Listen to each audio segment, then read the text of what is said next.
خبریں تو بہت ہیں بھائی، مگر سنائی نہیں جا سکتی. کبھی سنائیں گے انشاءاللہ، ساری داستان ایک دن لکھ ہی دیں گے، سنا بھی دیں گے انشاءاللہ. فی الحال تو یہی ہے کہ تفصیل نہ پوچھیں اشارے کافی، یوں ہی یہ کہانیاں کہی جاتی ہیں. کچھ چیزیں تو بالکل آشکار ہی ہیں، لیکن اس کے پس منظر میں بہت سی چیزیں ہیں. تو وہ راجہ صاحب نے اجلاس بلایا ہے جناب سیاسی پارٹیوں کا. بھائی اس اجلاس کا کیا مطلب ہے؟ پی ٹی آئی کو بھی بلایا. بھائی آپ حکم کے بندے ہیں، جو آپ سے کہا جائے گا وہ آپ کریں گے. تو پی ٹی آئی کو کس لیے بلایا؟ اس کو تو بین کرنا ہے اور اس کا نشان بھی نہیں ہوگا. اور ورنہ کس لیے گرفتار کیا ہے؟ 186 مقدمے بنائے ہیں، کس لیے بنائے ہیں؟ اور سماعت ہی نہیں ہوتی مقدموں کی، ڈیلے ہوتی رہتی ہے. یہ نظام انصاف ہے ہمارا. تو اینی ہو، وہ جو اندازہ تھا وہ طوفان کا آغاز ہو گیا. This is the beginning of the end. یہ اختتام پذیر ہونے والا ہے. 29 مئی 1988 کو جنرل محمد ضیاء الحق نے محمد خان جنیجو کو برطرف کیا. تو ایک آرٹیکل میں نے لکھا تھا، وہ سائملٹینیسلی ایسی ہی سٹوری، وہ تو کسی امریکی نے لکھی تھی نیوز میں، اور ایک چھوٹا سا جریدہ تھا جس میں میں لکھتا تھا، اس میں چھپی the beginning of the end. سرخیاں بھی دونوں کی ملتی جلتی تھی، ایک ہی دن وہ بازار میں آئے.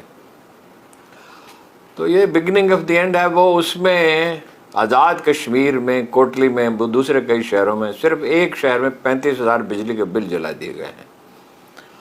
اور بجلی سے جو آمدن بڑھانا تھی اس کا اب کوئی سوال پیدا نہیں ہوتا. اسلام آباد کا جو سیکٹر ہے آئسکو، اس میں 60% صرف بل جمع کرائے گئے ہیں، اور اگلی دفعہ شاید اس سے بھی کم ہوں گے. یہ دانا لوگ ہیں جو یہ نہیں جانتے کہ جبر سے نہیں مسئلے حل ہوتے، ہر چیز کا ایک حل ہوتا ہے. یہ بجلی تو پیدا کرنی تھی تھر میں، اور تھر میں پیدا جب کرنی شروع کی تو کہتے ہیں اپنا سائنسدان کہ وہ احسن اقبال صاحب کو فون آ کے بند کریں. 2 لاکھ میگا واٹ بجلی پیدا ہو سکتی ہے. اور یہ ہمیشہ سے معلوم تھا، 30 سال سے معلوم تھا. 30 سال پہلے مرحوم فاروق گیلانی ڈپٹی سیکرٹری تھے متعلقہ منسٹری کے، تو انہوں نے ساری تفصیلات میں جو بتائیں وہ میں نے لکھی تھیں. بعد میں تو خیر اس پہ بہت لوگوں نے کام کیا. تو وہ تو 4 روپے یونٹ پڑتی ہے، 7، 8، 10 روپے بھی ہو تو کوئی بالکل تقریباً مفت ہے. اور اس بھاؤ آپ دیں، اور دوسرے 25% بجلی چوری ہوتی ہے اس کو روک دیں، تو اب تو اتنا کم بل ہوگا کہ کیا روکنے کی ضرورت ہی نہیں پڑے گی. کوئی سارے بل لوگ دے دیں گے، اور بہت سی انڈسٹری جو ہے وہ تو زندہ ہو جائے گی. ایران سے گیس لیں، عراق لیتا ہے. جب عراق کو اجازت دی ہے امریکیوں نے، جہاں ان کا قبضہ ہی ہے ایک طرح سے رہا، تو پاکستان کو کیا لابنگ کرے تو کریں، اور نہ کریں نہ مانیں تو آپ کے پاس آپشنز ہیں. ان کو بتائیں ہمارے پاس آپشنز ہیں، لوگ بگڑ رہے ہیں. یہ تو طاقتوں کی نفسیاتی چیز ہے. ساری گفتگو جو ہے وہ عمران خان کے گرد گھوم رہی ہے. اس کے مقدمے کے جذباتی طور پہ لوگ انوالو ہیں، ساری امیدیں سے وابستہ ہیں. آج تو صبح رہائی کی خبریں جاری کر دیں، اور میں نے جب دفتر میں رابطہ قائم کیا تو انہوں نے کہا کوئی ایسی نہیں، تو سماعت بھی شروع نہیں ہوئی تو رہائی کیسے ہو گئی. سوشل میڈیا میں اب بہت چیزیں ہیں فرضی، ہم بھی روز بھگتتے ہیں. ہمیں دکھایا جاتا ہے ایسے لوگوں کے ساتھ جہاں ہم کبھی گئے ہی نہیں، اور وہ لائیو لوگ بیٹھے ہوتے ہیں، درمیانے میں ایک ٹیکنیک ہے اس میں رکھ دیتے ہیں، اور وہ پھر اس سے غلط معنی اخذ کرتے ہیں. بہرحال دریا کا پانی اگر روکا جائے گا تو وہ تو پھر بڑی تباہی آئے گی، کیونکہ دریا کو تو بہرحال اپنا راستہ بنانا ہے. چٹانیں اس کا راستہ نہیں روکتی، ہمالا بھی نہیں روک سکتا. دریا اپنا رخ بدل لیا کرتا ہے. قدرت نے جو قوانین جو اللہ نے بندوں کے لیے بنائے ہیں وہ دائمی اور ابدی ہیں، اور کوئی شخص ان میں تبدیلی نہیں لا سکتا، کوئی طاقت تبدیلی نہیں لا سکتی. مرحوم ظہیر کاشمیری سے میں نے ایک دفعہ عرض کیا، وہ بڑے سوشلزم کے حامی تھے، وہ بہت ہی عالم فاضل آدمی تھے، کہ بھائی انسینٹو سسٹم ہی نہیں ہے، لوگ کام کیوں کریں روس میں. لینن کے زمانے میں ترقی بہت تیز رفتاری سے ہوئی، مگر بعد میں پھر 60 برسوں میں تو کچھ بھی نہیں ہوا، تباہی ہو گئی. اور انتقال اقتدار کا نظام ہی نہیں ہے. ہمارے ہاں انتقال اقتدار کا کوئی حقیقی نظام ہمارے ہاں بھی نہیں ہے. اس طرح کی صورتحال تو نہیں ہے، مگر انصاف نہیں ہے، اور انصاف نے سرے سے نہیں ہے، کہیں نہیں ہے، وجود ہی نہیں رکھتا. 130ویں نمبر پر ہیں 193 ممالک میں ہم. اور وہ اپنا جو نظام انصاف اگر نہیں ہوگا، نہ پارلیمانی نظام، نہ صدارتی، حتیٰ کہ بلدیاتی ادارے بھی بنا دیں آپ. وہ انہوں نے کہا